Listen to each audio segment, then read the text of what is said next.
Hello guys, welcome back to my channel. आज मैं आपको यूपी टेट का एक प्रैक्टिस सेट कराऊंगा। इसके क्वेश्चन बहुत ही इंपॉर्टेंट हैं और आपके रियल एग्जाम में भी आ सकते हैं। अगर आप हमारे चैनल पर नए हैं तो चैनल को जरूर सब्सक्राइब करें। और अगर आपको इस क्लास का पीडीएफ चाहिए तो वो आप हमारे टेलीग्राम चैनल से डाउनलोड कर सकते हैं, जिसका लिंक डिस्क्रिप्शन में दे दिया गया है। आज का हमारा पहला क्वेश्चन है इस प्रैक्टिस सेट का।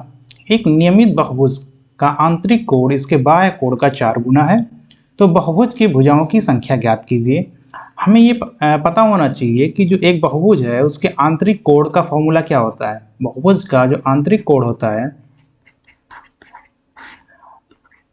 आंतरिक कोण का फॉर्मूला होता है n-2 गुणे 180/n। यहाँ पे n जो है ये बताता है कि इसमें कितनी भुजाएं हैं, और जो बाह्य कोण होता है उसका फॉर्मूला होता है 360/n।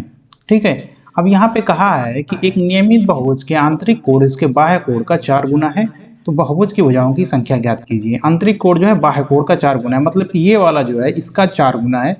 ठीक है। हम ये लिख सकते हैं कि n-2 गुणे 180/n इक्वल टू 4 गुणे 360/n। यहाँ से n और n कट गया, ये हो गया 180 से 360 कट जाएगी, ये 2 बार जाएगा, ये हो गया n-2 इक्वल टू 4 गुणे 2 8 हो जाएगा। यहाँ से आ गया n बराबर 8 + 2 क्या हो जाएगा, 10 हो जाएगा, और यही हमारा आंसर हो जाएगा, यानी कि ऑप्शन ए सही है। अगला क्वेश्चन है, यदि एक वर्ग का क्षेत्रफल 25 मीटर स्क्वायर है तो इस वर्ग की भुजाओं की लंबाई और वर्ग के विकर्ण की लंबाई के बीच का अनुपात ज्ञात कीजिए। आपको इसमें लंबाई की इसकी ज़रूरत ही नहीं है। आपको अगर बताना है, अगर मान लें कि ये एक वर्ग है, ठीक है, अगर इसकी भुजा ये a है, ये भी a, ये a और ये भी a, ये है वर्ग का विकर्ण। अगर इसकी वर्ग की भुजाएं a है तो वर्ग का विकर्ण होता है √2a। अब हमें बताना है वर्ग की भुजा की लंबाई और वर्ग के विकर्ण के बीच अनुपात, यानी वर्ग की भुजा की लंबाई हो गई a और वर्ग का विकर्ण हो गया √2a। यहाँ से a और a कट गया, ये हो गया 1:2। आपको इसमें ये इसके क्षेत्रफल की ज़रूरत ही नहीं है, ये ऑप्शन सी सही हो गया। अगला क्वेश्चन है, यदि 5,000 रुपये की धनराशि पर 2 वर्षों के लिए चक्रवृद्धि ब्याज और साधारण ब्याज के बीच का अंतर 72 रुपये है तो ब्याज की दर ज्ञात करें। अब इसके लिए क्या है, अगर आप इसको बेसिक से करना चाहें तो बिल्कुल कर सकते हैं, लेकिन इसके लिए शॉर्टकट फॉर्मूला होता है कि CI minus SI equal to R गुणे R बटे 100 गुणे P बटे 100। ठीक, और ये जो P है ये हमारा प्रिंसिपल है। ये अगर इस फॉर्मूले पे हम इसको रखें तो ये हो जाएगा CI माइनस SI कितना दिया हुआ अंतर 72, ये हो जाएगा 72 बराबर R गुणे R। R यहाँ पे रेट है जो इसका किस परसेंट से लिया गया है, बटे 100 गुणे 5,000 बटे 100। यहाँ से ये 2 0 कट गया, ये हो गया 50/100, ये हो जाएगा R गुणे R गुणे 1/2। 1/2 क्यों होगा, ये 50/100 है, 1/2 हो जाएगा, ये 2 इधर चला आएगा, तो ये हो जाएगा R गुणे R इक्वल टू 72 गुणे 2 बराबर 144। ये हो गया R स्क्वायर बराबर 144। यहाँ से इसको हम लिख सकते हैं, अगर इसको हम यहाँ ऊपर लिखें तो हो जाएगा R बराबर 12। क्योंकि 12 जो है R स्क्वायर बराबर 144, तो R बराबर 12 होगा, क्योंकि 12 का स्क्वायर 144 होता है। ये ऑप्शन सी सही हो जाएगा। अगला क्वेश्चन है, यदि एक निश्चित धनराशि 2 वर्षों में खुद की 9 गुनी हो जाती है तो चक्रवृद्धि ब्याज की दर ज्ञात करें। हम ये माने कि एक राशि कोई थी x थी, ठीक है, ये इसको 9 गुना होने में कितना टाइम लगा, 2 वर्ष लगा। यानी कि ये पहले क्या हुई होगी, पहले 3 गुना हुई है, फिर इसके बाद 3 का 3 गुना यानी 9 गुना हो गई। अगर हम देखें तो ये इसको 3 गुना होने में कितना साल लगेगा, 1 साल। फिर इसको 9 गुना होने में कितना साल लगेगा, 1 साल। यानी ये 1 साल में कितना गुना हो जा रही है, अगर x है तो 1 साल में 3x हो जा रहा है, और अगले एक साल में ये 9x हो जा रहा है।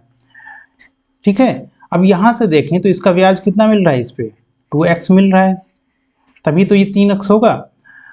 तो इसका ब्याज प्रतिशत कितना होगा, ये 2x ब्याज है और x पे है ये, तो प्रतिशत हो जाएगा 2x बटे x गुणे 100, x से x कट गया, ये हो गया 200, ये हो जाएगा हमारा 200%। ठीक है, ये समझ में आ रहा है।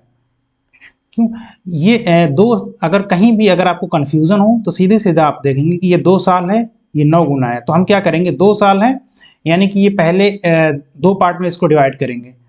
पहले होगा, पहले साल में 1 था, 3 हुआ, फिर 9 हुआ। अगर यहीं पे कहा होता 3 साल होता तो 3 साल में कितना हो जाएगा, 27 गुना हो जाता। ठीक है, तो हम 1 साल का ले लेंगे, पहले साल का ब्याज 2 मिल रहा है, 1 था, 1 से 3 हुआ यानी ब्याज 2 मिला, ये हो जाएगा 2 बटे 1 गुणे 100 यानी कि 200%। अगला क्वेश्चन है, ये दिए गए चित्र में बी और सी का मान ज्ञात करें जिसमें ओ वृत्त का केंद्र है। ये ओ वृत्त का केंद्र है, हमें बी ओ सी यानी ये एंगल बताना है। अगर ये 20 है, अगर यहाँ से हम एक लाइन ड्रॉ करें, कुछ इस तरह लाइन ड्रॉ किया हमने, अगर ये 20 है तो ये भी 20 होगा। क्यों, क्योंकि ये रेडियस दोनों की बराबर है इस ट्रायंगल में। और अगर ये 30 है तो इधर का ये वाला एंगल ये भी 30 होगा। क्यों होगा, क्योंकि ये आर दोनों बराबर है, अगर दो साइड्स बराबर है तो उनके सामने के एंगल भी बराबर होते हैं। यहां से हमारे पास आ गया एंगल बी ए सी, ये आ गया 20 और प्लस 30 यानी कि 50। अब एंगल बी ए सी 50 है तो ये बी ओ सी क्या होगा, ये इसका डबल होता है। अगर कहीं पर भी ये जो सर्कमफेरेंस पे जो एंगल बनता है वो जो सेंटर पे बनता है, तो जो सेंटर पे बनता है वो सर्कमफेरेंस वाले का डबल होता है। यहाँ से हो जाएगा angle B O C equal to 2 गुणे 50 यानी कि 100 डिग्री। ये ऑप्शन ए सही हो जाएगा। अगला क्वेश्चन है, यदि फल विक्रेता ने 10 केले 8 रुपए की दर से खरीदे और 8 केलों को 10 रुपए की दर से बेच दिया तो लाभ का प्रतिशत ज्ञात करें। हमने माना कि इसके पास 10 केले ये खरीदा, ये है, हम मान लीजिए केला है बनाना, और कितने रुपए में इसको बेच रहा है, खरीदा कितने, 10 केला खरीदा कितने रुपए में, 8 रुपए में। दूसरी कंडीशन में ये 8 केला बेच रहा है कितने का, 10 का। अब हम इसका ये जो केले का नंबर है ये बराबर कर लेंगे। पहले इसको बराबर करने के लिए क्या करना पड़ेगा, इस पूरे में अगर देखें तो इसका एलसीएम 40 होता है, तो इसमें अगर हम 4 से मल्टीप्लाई कर दें और इसमें 5 से मल्टीप्लाई कर दें तो ये बराबर हो जाएगा। तो ये हो जाएगा हमारा ये पूरा इक्वेशन, 40 केला खरीदा इसने कितने में, 8 चौक 32 रुपए में, ये 8 पंजे 40, 40 केला बेच कितने में रहा है, 10 पचे 50 रुपए में। अब ये 32 का खरीदा 50 का बेच रहा है, फायदा कितने का हो रहा है इसका, 18 रुपए का फायदा हो रहा है। कितने पे हो रहा है, 32 रुपए पे। प्रतिशत क्या हो जाएगा, 18 बट्टे 32 गुणे 100, ये हो जाएगा 9 बट्टे 16, और यहाँ से देखें तो ये कट जाएगा, 4 चौक 16 और 25 चौक के 100, ये हो गया 25 नवा हो जाएगा 225 बट्टे 4, और इसको हम डिवाइड करेंगे तो ये हो जाएगा 5 चौक 4 पच्चे 20 और 2 25, 4 छक 24, 56.25। ये ऑप्शन डी सही हो जाएगा। अगला क्वेश्चन है, यदि 1 से 100 तक की ऐसी कितनी संख्याएं हैं जो 7 से पूर्णतः विभाज्य हैं। हम देखें कि अगर 1 से 100 तक का अगर नंबर हम लिखें तो उसमें 7 से विभाज्य कौन होंगे, जो कि 7 से पूरी कट जाएं। तो पहले नंबर पे क्या आ जाएगा, 7 आ जाएगा, दूसरे पे 14 आ जाएगा, फिर 21 आ जाएगा। लेकिन ऐसे अगर हम काउंट करते चले जाएं तो कर नहीं पाएंगे। अगर जैसे ये 100 की जगह 1000 कर दें तो इसके लिए हम क्या करेंगे, सबसे जो शॉर्ट ट्रिक है ये, अगर है 100 को सीधे सीधे 7 से डिवाइड करेंगे। ये कितने टाइम इसमें जा सकता है पूरी तरीके से, ये जाएगा 14 टाइम, 14 7 98 होता है, तो ये हो जाएगा 7 गुणे 14 प्लस 2। ये जो 14 दिख रहा है यानी कि इसमें 14 बार 7 है, यही ऑप्शन हमारा डी सही हो जाएगा। जब भी देखेंगे अगर ये 1000 कह रहा तो इसके 1000 तक का डिवाइड करते, जो पूरी तरीके से कट जाता उसी को हम ले लेते। ठीक है, अगर ये नहीं कह सकते इसमें 14 7 98 होता है, 14 और 15 7 105, तो हम 15 को नहीं लेते। क्यों, क्योंकि ये 100 से ज्यादा हो जा रहा है। अगला क्वेश्चन है, निम्नलिखित में से कौन सा भिन्न 1/3 से बड़ा है। हमें 1/3 से बड़ा बताना है। अगर इस भिन्न की हम बात करें, ये क्या लिखा हुआ 27/82, अगर इसको हम देखें, ये इसको लिख सकते हैं 27/81 प्लस 1। अब ये जो 27/81 है ये ऑलरेडी 1/3 है, लेकिन अगर इसमें एक और जोड़ के इससे डिवाइड करेंगे तो यानी इसकी वैल्यू उससे और कम आएगी। अगर हम जैसे कहें कि कहीं पे लिखा है 1/2 और कहीं पे लिखा है 1/3, इसमें दो में एक जोड़ दिया गया, तो इसमें कौन बड़ा है? ये वाला बड़ा है। तो अगर ऐसे यहाँ पे देखें, ये 27/81 1/3 होता है, इसमें एक और नीचे ही जोड़ा गया, यानी कि इसकी वैल्यू इससे एक कम होगी, ये कट जाएगा। 20/60 है, ये भी सेम इसी तरीके से दिख रहा है। अगर इसको 20/61 है, ये इसको लिख सकते हैं 60 प्लस 1। ये 20/60 ये ऑलरेडी 1/3 है, यहाँ नीचे एक और से जोड़ के डिवाइड कर रहे हैं, यानी कि इसकी वैल्यू भी 1/3 से कम ही होगी। इसकी बात करें अगर 16/45, तो 16 यहाँ क्या होता है? 48 होता है। अगर कहीं कहीं लिखा है 16/48, यानी इसकी वैल्यू 1/3 है, लेकिन इससे और कम से 16 में डिवाइड किया जा रहा है, यानी इसकी वैल्यू 1/3 से बड़ी होगी। ये ऑप्शन हमारा सही हो जाएगा। अगला क्वेश्चन है 1/5 पे पावर 3y इक्वल टू 0.008 है, तो 0.25 पे पावर y का मान क्या होगा? इसको 1/5 को हम क्या लिख सकते हैं? 0.2 लिख सकते हैं। 0.2 पे पावर 3y इक्वल टू, इसको 0.008 को हम लिख सकते हैं 0.2 पे पावर 3। आप इसका मल्टीप्लाई करेंगे यही आएगा। यहाँ से अगर हम कंपेरिजन करें तो ये हो जाएगा 3y इक्वल टू 3, यानी y इक्वल टू 1। अब y की वैल्यू 1 है, इस पे इसकी वैल्यू पुट कर देंगे तो ये हो जाएगा 0.25 पे पावर 1। तो सेम ये 0.25 ही रहेगा, ये ऑप्शन डी सही हो जाएगा। अगला क्वेश्चन है a/b इक्वल टू 5/8, हमें इसकी वैल्यू बतानी है। अगर यहाँ दिया हुआ है कि a/b इक्वल टू 5/8, यहाँ से तो हम मान लेंगे कि a बराबर 5 है और b बराबर 8 है, हमें इसकी वैल्यू बतानी है, यानी 11/14 plus b minus a/b plus a। ये हो जाएगा हमारा 11/14 प्लस b माइनस a यानी कि 8 माइनस 5 और b प्लस a यानी कि 8 प्लस 5। ये हो जाएगा 11/14 प्लस 8 में से 5 गया 3, ये 8 5 13 हो जाएगा। यहाँ से देखें इसका हम एलसीएम लेंगे, 11 गुणे 13 हो जाएगा 11 3 33, और 11 1 11 और 3 14 143 प्लस 14 2 28 3 42 हो जाएगा। ये हो जाएगा 14 गुणे 13, 14 गुणे 13 करेंगे, ये हो जाएगा 14 3 42 और 14 1 14 4 18 182। यहाँ से अगर इसको हम जोड़ लेंगे तो ये हो जाएगा 3 2 5 4 4 8 और 1, ये हो गया 185/182। अब 185/182, 1 मिनट में इसको क्लियर कर दे रहा हूँ।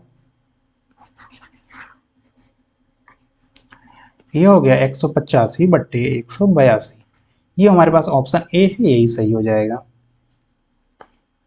अगला क्वेश्चन हमारे पास है समद्विबाहु त्रिभुज ABC में AB equal to AC, B और D BC का मध्य बिंदु है, निम्नलिखित में से कौन सा संबंध हमेशा सत्य होता है? अगर हम कहें ये हमारे पास एक समद्विबाहु त्रिभुज है ABC, यहाँ से AB इक्वल टू है BC, और ये अगर इसको हम मान लें ये पॉइंट है D, ठीक है, ये BC का मध्य बिंदु है, यानी कि ये इक्वल टू ये है। निम्नलिखित में से कौन सा संबंध हमेशा सत्य होगा? यहाँ पे दिया हुआ AB बड़ा है AD से, यानी AB बड़ा है AD से, तो यहाँ साफ साफ दिख रहा है कि AB बड़ा है AD से, और यही कंडीशन हमेशा के लिए सत्य होगी। अगर आप चाहें तो इसको वेरीफाई कर सकते हैं कुछ इस तरीके से, AB छोटा होगा AD से। ये कभी पॉसिबल ही नहीं है कि AB AD से छोटा हो, ये गलत हो जाएगा। AB इक्वल टू AD ये तब होगा जब इसमें एक ही लाइन हो, और तो ये भी नहीं पॉसिबल है। और AB इक्वल टू 2AD ये पॉसिबल हो सकता है, बट इसमें कहा है कि हमेशा कौन सा सत्य होगा, तो हमेशा यही सत्य होगा। अगला क्वेश्चन है यदि एक घन की भुजा को 15% बढ़ाया जाता है तो घन के आयतन में प्रतिशत वृद्धि क्या होगी? अगर हम देखें कि घन है कोई भी चीज, अगर हम मान लेते कि ये स्क्वायर होता, सपोज करो कि अगर ये स्क्वायर है, इसकी भुजा में 15% का वृद्धि किया गया है, तो भुज जो स्क्वायर होता है तो उसका एरिया में, उसके एरिया में ए कितनी बार आता है? 2 बार आता है। तो हम क्या करते थे कि इसको लिखते थे 15 + 15 × 15 बटे 100 ये हो जाता था। इसका कितने प्रतिशत का इसके क्षेत्रफल में वृद्धि होगी अगर इसमें 2 बार होता था एरिया में ये ए। लेकिन अगर हम बात करें ये घन है, घन में क्या होता है ये एरिया जो है ये जो साइड होता है वो 3 बार आता है, क्योंकि घन का जो वॉल्यूम होता है यानी कि आयतन होता है वो होता है ए गुणे ए। तो सबसे पहले हम इन दोनों को लेंगे, देख इन दोनों को लेंगे तो हमसे हमें ये पता चलेगा तो घन का जो बेस है उसमें कितने प्रतिशत की वृद्धि होगी। तो ये हो जाएगा 15 प्लस 15 गुणे 15 बटे 100। ठीक है, ये हो गया 15 15 30 प्लस ये हो जाएगा 15 गुणे 15 225 डिवाइडेड बाई 100 यानी 2.25। ये हो गया 32.25। अब इसमें एक बार और ए है, फिर क्या करेंगे और ए की वैल्यू यहाँ पे क्या है 15 है, तो फिर यहाँ पे हो जाएगा 32.25 प्लस 15 प्लस 32.25 गुणे 15 बटे 100। ये हमारा आंसर हो जाएगा। अब आप चाहें तो इसका पूरा कैलकुलेशन कर सकते हैं, लेकिन अगर यहाँ से हम ऑप्शन से मैच करें, अगर यहाँ हम ऑप्शन से मैच करें, ये देखो 32.25 है, अगर इसमें 15 जोड़ेंगे तो जाहिर सी बात है इसकी वैल्यू इससे ज़्यादा होगी, यानी ये ऑप्शन पॉसिबल ही नहीं है। 30 उससे भी कम है, ये भी नहीं पॉसिबल है। यहाँ अगर देखें 32 में 15 जोड़ें तो ये लगभग 47 के आसपास आ रहा है, ये आ रहा है 47.25 के आसपास आ रहा है, यानी कि ये 45 भी नहीं पॉसिबल है। अब बच रहा है ये यही ऑप्शन डी जो कि 47 से ज़्यादा, और इसकी वैल्यू 47 से ज़्यादा हुई होगी क्योंकि अभी हमें इसको भी ऐड करना है, तो ये ऑप्शन डी सही हो जाएगा। आप चाहें तो इसका कैलकुलेट करके इसको देखेंगे तो यही वैल्यू आएगी। अगला क्वेश्चन है, हर्ष की उम्र 40 वर्ष और रितिका की उम्र 60 वर्ष है। कितने वर्ष पहले उनकी आयु का अनुपात 3:5 था। हमने माना कि इनकी उम्र कितनी है प्रेजेंट टाइम में 40 है, इसकी 60, कितने वर्ष पहले इनकी आयु का अनुपात 3:5 था। हम मान लेते हैं कि ये x वर्ष पहले था, तो इसकी उम्र से x घटा देंगे दोनों की उम्र से, और इनका अनुपात कितना होना चाहिए 3 और 5 का होना चाहिए, क्रॉस मल्टीप्लाई कर देंगे, ये हो जाएगा 40 गुणे 5 यानी कि 200 minus 5x equal to 18 180 minus 3x। ये 5x इधर चला जाएगा, ये इधर आ जाएगा, यानी 20 बराबर 2x और x बराबर 10। यही हमारा आंसर हो जाएगा। अगला क्वेश्चन है, एक व्यक्ति ने 10 कलम 20 पुस्तकें आरएस 1050 में खरीदी। अगर एक पुस्तक का मूल्य एक कलम के मूल्य से 2 गुना है तो पुस्तक का मूल्य ज्ञात करें। इसने 10 कलम 20 पुस्तक खरीदी है इतने में। यहाँ पे कह रहा है कि एक पुस्तक का मूल्य एक कलम के मूल्य से 2 गुना है। हमने माना कि कलम का अगर x है तो पुस्तक का क्या होगा 2x होगा। ठीक है, अब और देखेंगे तो ये कितना कलम लिया है 10 कलम, कितने रुपया पड़ा इसका 10 गुणे x पड़ेगा। 20 पुस्तक लिया है तो इसका कितना रुपया पड़ेगा 20 गुणे 2x पड़ेगा। टोटल कितना रुपया दिया है 1050 दिया हुआ है। इसको देखेंगे तो ये हो जाएगा 10x प्लस 20 गुणे 2 यानी 40x इक्वल टू 1050। ये हो गया 50x इक्वल टू 1050, यहाँ से 0 से 0 कट गया, ये हो जाएगा x बराबर 105 बटे 5 यानी कि 21। हमें बताना है कि एक पुस्तक का मूल्य ये 21 जो आया है, तो एक पुस्तक का मूल्य क्या हो जाएगा 21 गुणे 2 यानी कि 42। सॉरी ऑप्शन में 42 तो यानी सॉरी यहाँ पे ये 3 गुना था, हमने ये 2 गुना पे लगा दिया। एक मिनट यहाँ पे पेन का मूल्य है x, पुस्तक का है 3x, तो टोटल प्राइस हो जाएगी पेन की 10 गुणे x और पुस्तक की हो जाएगी 3x गुणे 20, और ये हो जाएगा 1050 के बराबर। यहाँ से देखें तो ये हो गया 10x और ये हो गया 60x, 20 दिया 60 और ये हो गया टोटल 70x इक्वल टू 105। 0 से 0 कट गया, x बराबर हो जाएगा 105 बटे 7।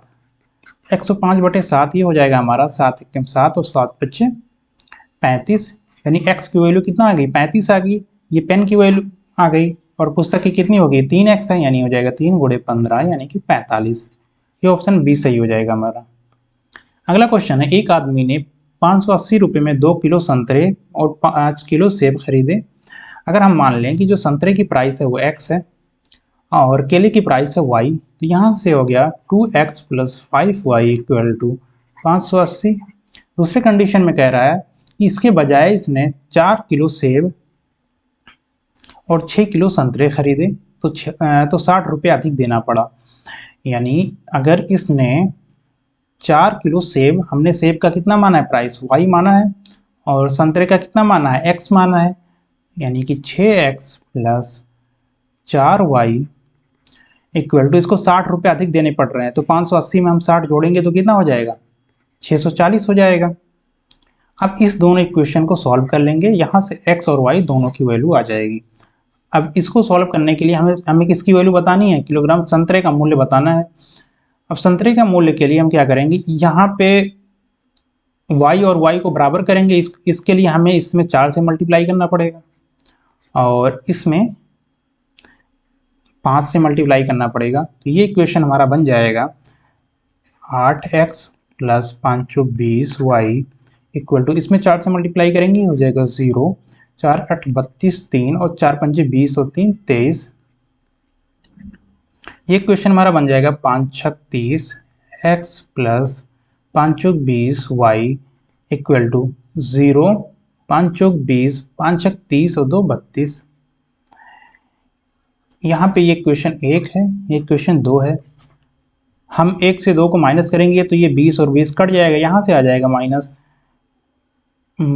30 में से 8 घटाएंगे, ये हो जाएगा -22 x इक्वल टू, ये है 3200, 3200 में से हमें घटाना है 2320।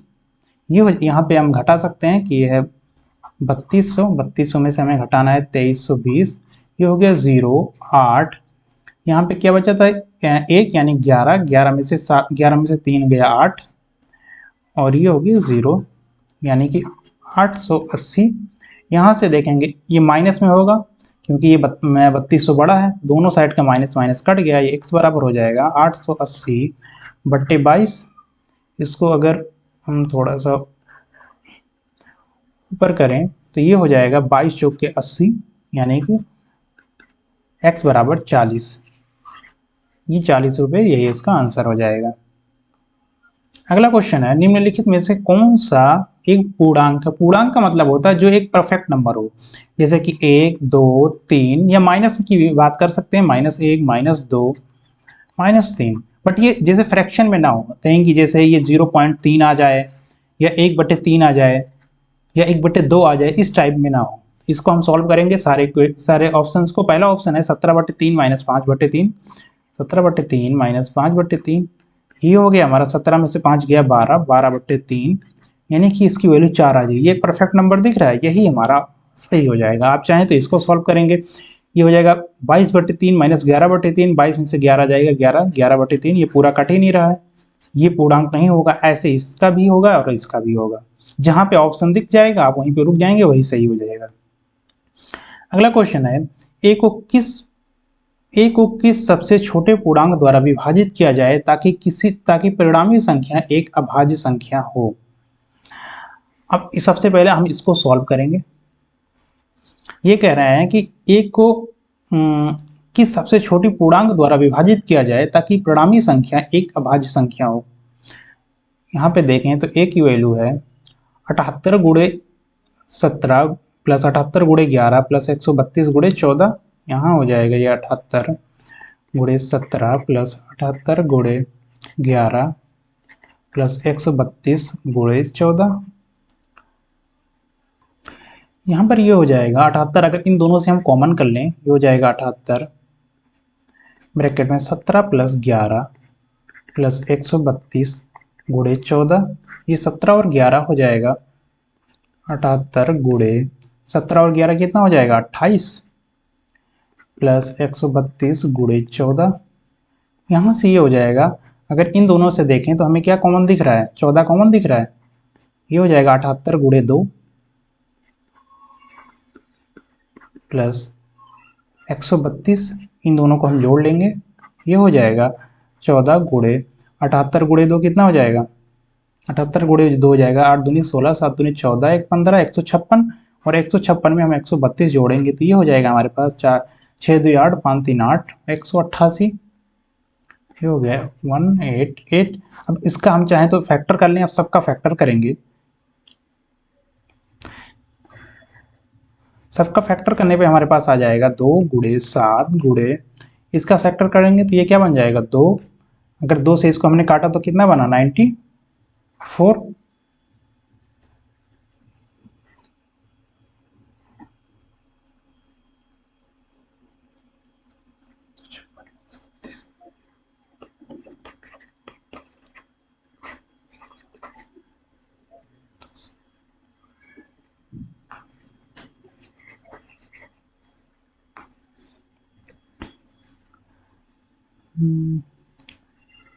सॉरी सॉरी, ये यहाँ पे एक मिनट, ये जोड़ने पे 188 नहीं, ये 288 आएगा। ये हो गया 288, ये 288, इसको डिवाइड करेंगे तो ये हो जाएगा 144 यानी 144। इसको फिर से फैक्टर करेंगे, हो जाए 2 गुणे 7 गुणे 2 गुणे 44 का करेंगे, 44 का क्या हो जाएगा 12 गुणे 12। इसको फिर से इसका फैक्टर करेंगे, टोटल फैक्टर करेंगे तो यहाँ पे क्या हो जाएगा, ये हो जाएगा 7 गुणे 2 गुणे 2 गुणे 12 का क्या बनेगा 2 गुणे 2 गुणे 3, ये भी हो जाएगा 2 गुणे 2 गुणे 3। अब यहाँ से हमें देखें तो सबसे बड़ा क्या है जो अभाज्य संख्या दिख रही है वो कौन सी इसमें है, ये है 7 है।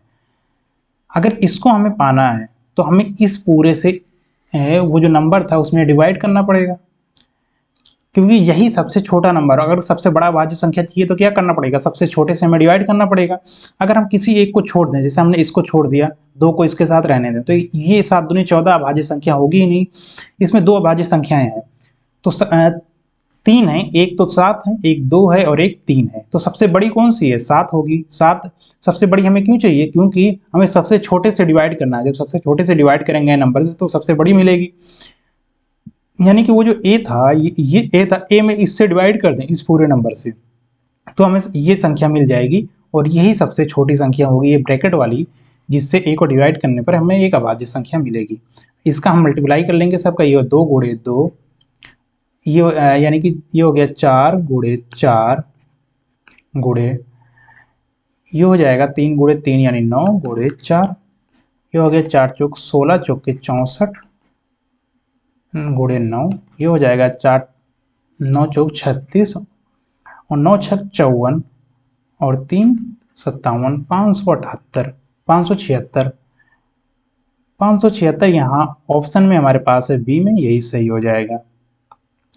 अगला क्वेश्चन है, राम अपने सभी पिनों को 5 व्यक्ति क्रमशः ए बी सी डी को ई को 1/2 1/3 1/4 1/5 1/6 के अनुपात में बांट देता है। राम के पास सभी पिनों की न्यूनतम संख्या क्या होगी। सबसे पहले हम ये पता करेंगे इसने किस अनुपात में बांटा है।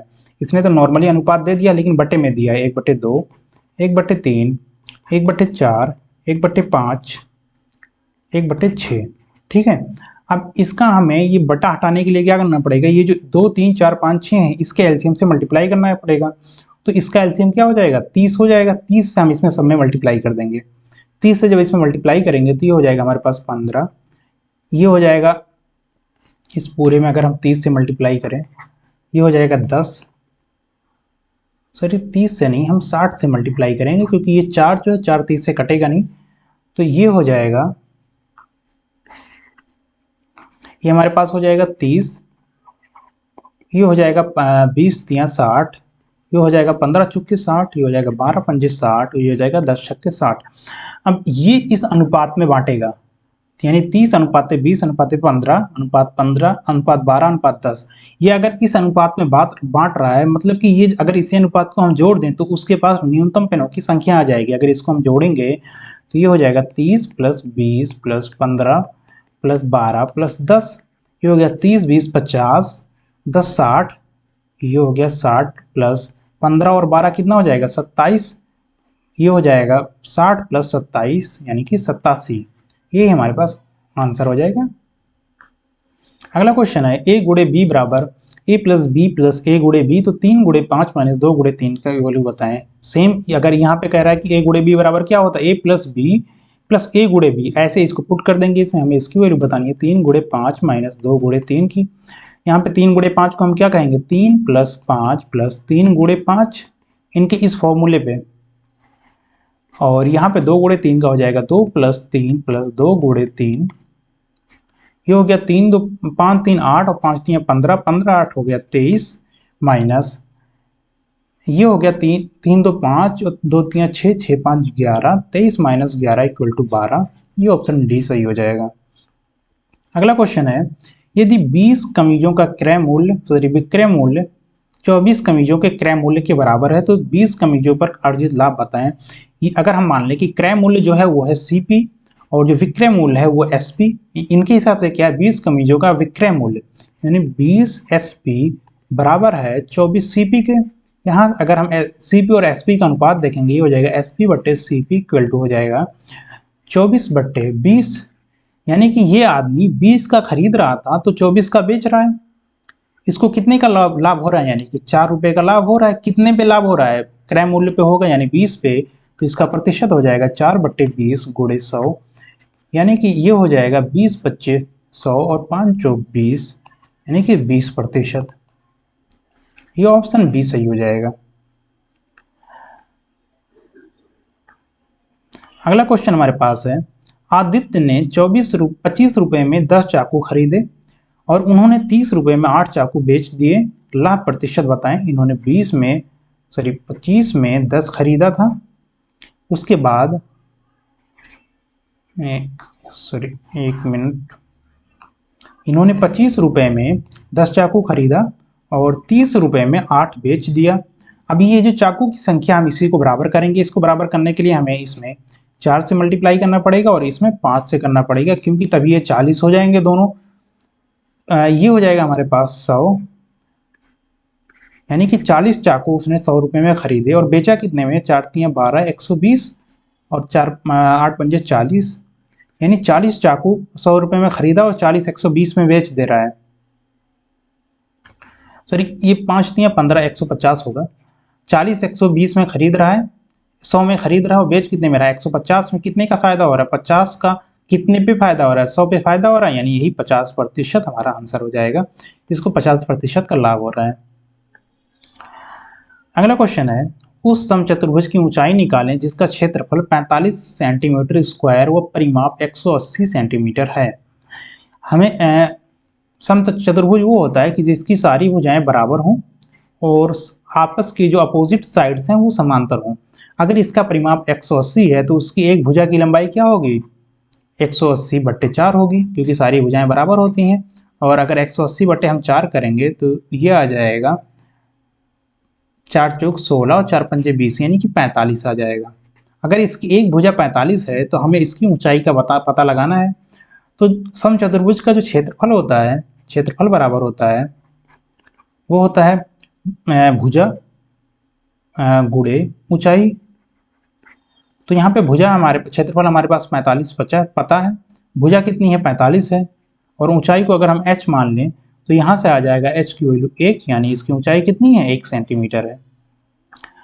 अगला क्वेश्चन देखें कि एक संख्या 2 अंक की है जिनका योग 11 है। अगर हम देखें कि एक संख्या है जिनका 2 अंक की है, यानी और इनके अंकों का योग क्या है, 11 है। अगर संख्या से 45 घटा दिया जाए तो इसके अंकों की स्थिति उलट जाती है।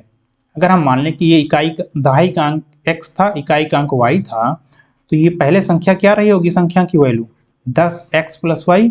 अगर इसमें से हम 45 को घटा दे रहे हैं तो इस अंकों की स्थिति बदल जा रही है, यानी दहाई वाला इकाई हो जा रहा है और इकाई वाला क्या हो जा रहा है, दहाई हो जा रहा है। तो यहाँ पे हो जा रहा है 10y + x हो जा रहा है। ठीक है, ये समझ में आ रहा है, आपके पास इक्वेशन बन गया। आप चाहें तो इसको इधर ले आए, तो ये x आएगा इधर, 9x बचेगा, 9x - 9y = 45। यहाँ से आ गया 9 कॉमन कर लेंगे, हो गया x - y = 45। और ये 9 से इसको डिवाइड करेंगे, ये हो गया x - y = 5। अब चाहें तो ये यहाँ पे 2 इक्वेशन है, एक इक्वेशन नंबर 2, एक में x + y = 11 है, एक में x - y = 11 है। तो यहाँ से इन दोनों को जोड़ेंगे तो ये हो जाएगा 2x = 6 × 5 = 11, 11 और 5 16, 16/2 कर देंगे, x की वैल्यू आ जाएगी, यानी x बराबर आ गई 8।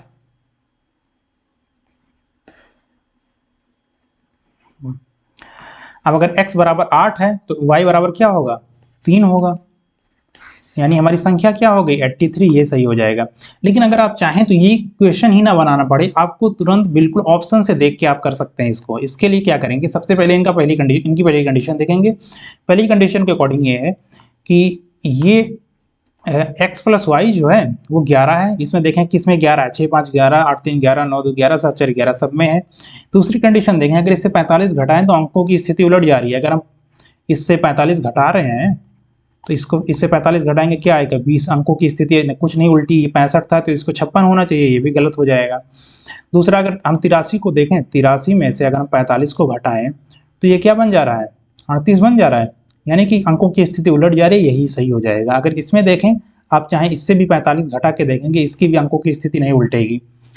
तो आप बिना इक्वेशन बनाए करना चाहते हैं तो ऑप्शन से कर सकते हैं, अगर आप चाहें तो ये इक्वेशन बना के इस तरीके से भी कर सकते हैं।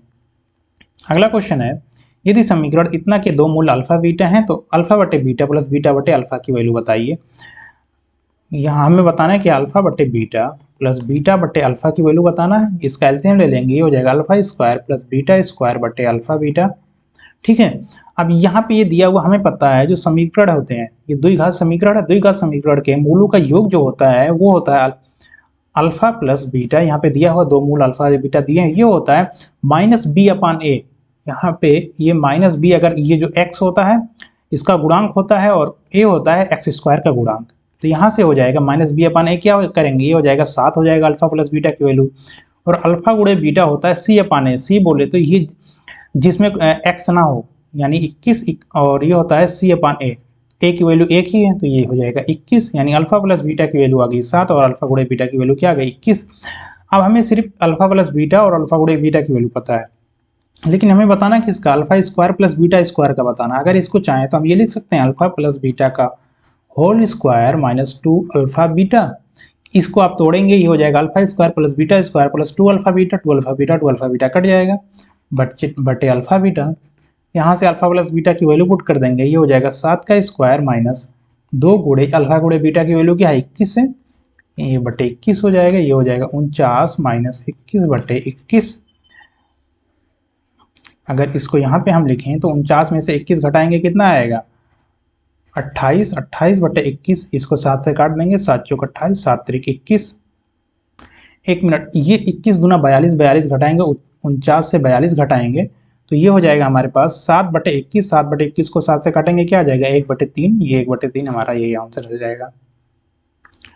अगला क्वेश्चन है, पी और क्यू एक कार्य को 50 और 20 दिनों में कर सकते हैं, वे एक साथ कार्य करते हैं तब वे 70% कार्य कितने दिनों में कर लेंगे। हमने माना कि पी को लग रहे हैं 50 दिन, बी को लग रहे हैं, क्यू को लग रहे हैं 20 दिन।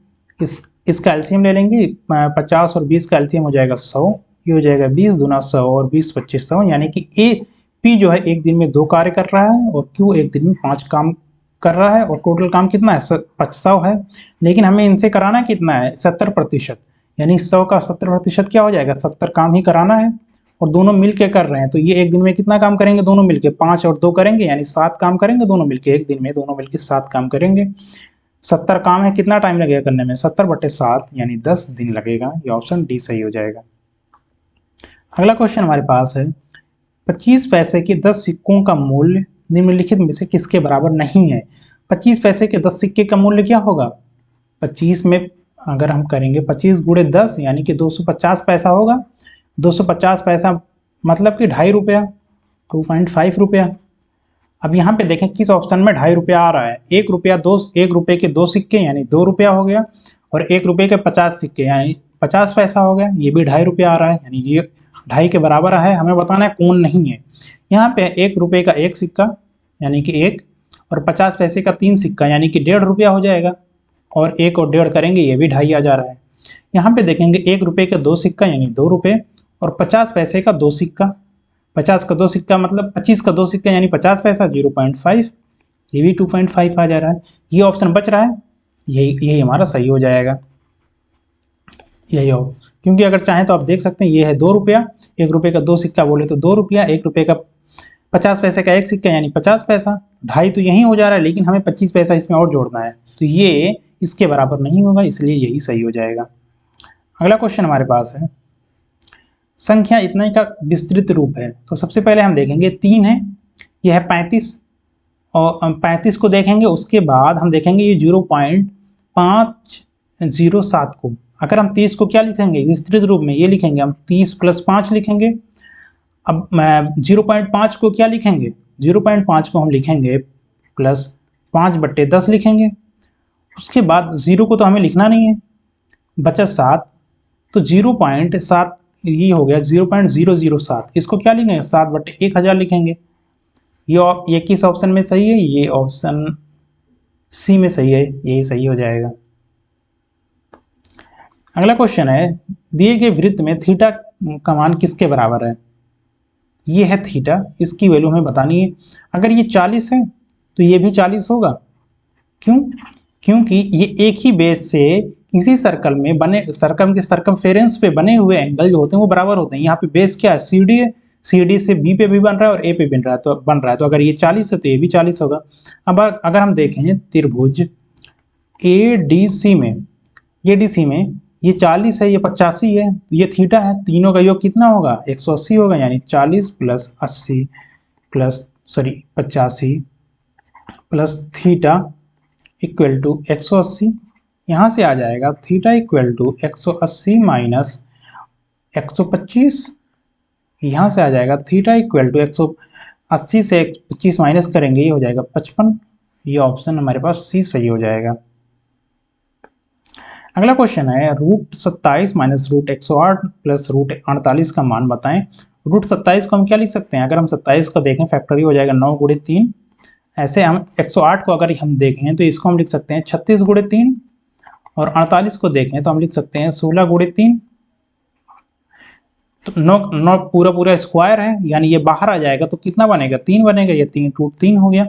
36 भी स्क्वायर है, ये 6 का स्क्वायर है, ये भी बाहर आएगा 6 बन जाएगा, 6 रूट 3 हो जाएगा ये। प्लस 16 भी स्क्वायर है 4 का, ये हो जाएगा 4 रूट 3। जो प्लस वाले हैं उनको जोड़ लेंगे, प्लस वाले जोड़ेंगे 4 3 7 हो जाएगा, 7 रूट 3 माइनस 6 रूट 3, ये हो गया हमारे पास रूट 3। और रूट 3 की वैल्यू होती है 1.732। ये ऑप्शन ए सही हो जाएगा। अगला क्वेश्चन है 2003 में विश्वविद्यालय में नामांकन 2600 था। अगले वर्ष इसमें 12% की वृद्धि हुई। 2004 में नामांकन कितना था? 2003 में कितना था? ये 2600 था। 12% की वृद्धि हुई, यानी कितनी वृद्धि होगी? टोटल जो वृद्धि होगी वो होगी 2600 का 12%, 2600 गुणे 12/100, ये 2 जीरो से 2 जीरो कट गया। 26 गुणे 12 करेंगे तो 12 छक 72 और 12 दूना 24 और 7 हो जाएगा 31। यानी कि टोटल वृद्धि कितनी है? 312 है, तो 26 में 312 जोड़ देंगे, कितना हो जाएगा? 2600 में 312 जोड़ेंगे तो ये हो जाएगा हमारे 01639 ये हो जाएगा 2912, यानी ऑप्शन सी सही हो जाएगा। यहीं पे हमारा ये प्रैक्टिस सेट खत्म होता है। अगर आपको और भी प्रैक्टिस सेट चाहिए तो बताएं कि किसका चाहिए, यूपी टेट का चाहिए, सी टेट का चाहिए, या किसका चाहिए। अगर आपको ये वीडियो पसंद आई हो तो वीडियो को जरूर लाइक करें और अपने दोस्तों के साथ शेयर करें। Thank you so much for watching this video.